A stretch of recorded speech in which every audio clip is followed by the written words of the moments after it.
महान गीतकार शैलेंद्र को सुनते हुए शायद कभी ये बात जहन में नहीं आई होगी कि भारतीय सिनेमा के इतिहास में कालजयी गीतों की रचना करने वाले शैलेंद्र को कभी कोई बड़ा पुरस्कार नहीं मिला। उनका जीवन जातीय भेदभाव की परछाइयों के साये में आगे बढ़ा और बेहद मुफलिसी के बीच खत्म हुआ।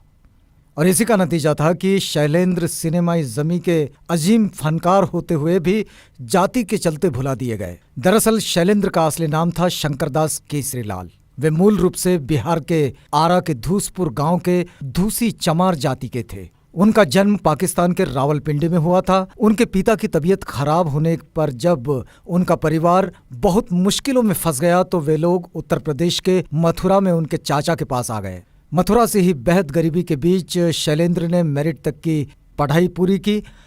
इलाज के पैसे ना होने की वजह से अपनी इकलौती बहन को उन्होंने आंखों के सामने ही खो दिया। बचपन में जब शैलेंद्र हॉकी खेला करते थे, लेकिन उनके साथ खेलने वाले लड़के उनकी जाति को लेकर बुरा व्यवहार करते थे। उन्हें अक्सर ये तंज सुनना पड़ता था कि अब ये लोग भी खेलेंगे। परेशान होकर उन्होंने खेलना ही छोड़ दिया। पढ़ाई पूरी कर वो बम्बई गए और वहां रेलवे में नौकरी की, पर अधिकारियों से परेशान होने के कारण वो भी छोड़नी पड़ी। उन्हें कविता का शौक था।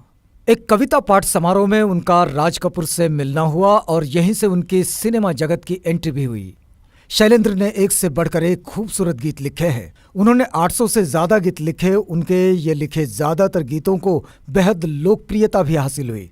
इनमें आवारा, 2 बीघा जमीन, श्री 420, जिस देश में गंगा बहती है, संगम, आह, सीमा, मधुमती, जागते रहो, गाइड, काला बाजार, बुट पॉलिश, यहूदी, अनाड़ी, पतिता, दाग, मेरी सूरत तेरी आंखें, बंदिनी, गुमनाम और तीसरी कसम जैसी महान फिल्मों के गीत शामिल है। उन्होंने अपने गीतों में वंचना का शिकार झेले लोगों की पीड़ा को जुबान दी है। अपने गानों में उन्होंने समतामूलक समाज के निर्माण के सिद्धांतों और मानवतावादी विचारधारा को अभिव्यक्त किया है। उन्होंने दबे कुचले लोगों को नारा दिया है, हर जोर जुल्म की टक्कर में हड़ताल हमारा नारा है। उन्होंने सिनेमा में काम करने के लिए अपना तखल्लुस या उपनाम को ही नाम के रूप में प्रयोग किया और ये वो दौर था जब दलितों और मुसलमानों को सिनेमा में सफल होने के लिए अपना नाम बदलकर अपनी पहचान छुपानी पड़ती थी। शैलेंद्र के दलित होने की जानकारी उनकी मौत के बाद पहली बार सार्वजनिक तौर से तब सामने आई जब वर्ष 2015 में उनके बेटे दिनेश शैलेंद्र ने अपने पिता की कविता संग्रह अंदर की आग को एक भूमिका लिखी। इस भूमिका को पढ़ने के बाद साहित्य जगत के मठाधीशों ने दिनेश को जातिवादी कहते हुए उनकी जमकर आलोचना की थी। भारत में जब तथाकथित अपर कास्ट ब्राह्मण क्षत्रिय होने की बात को छाती ठोक कर बताते हैं तो उनका ये जातीय दंभ सबको नॉर्मल लगता है, लेकिन वही जब कोई दलित अपनी आइडेंटिटी को लेकर असर्ट करता है तो उसे जातिवादी होने का तमगा थमा दिया जाता है।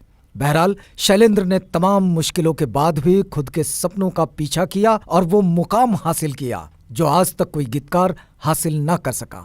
वे बहुजनों के रोल मॉडल है। उन्हीं के शब्द हैं, तू जिंदा है तो जिंदगी की जीत पर यकीन कर।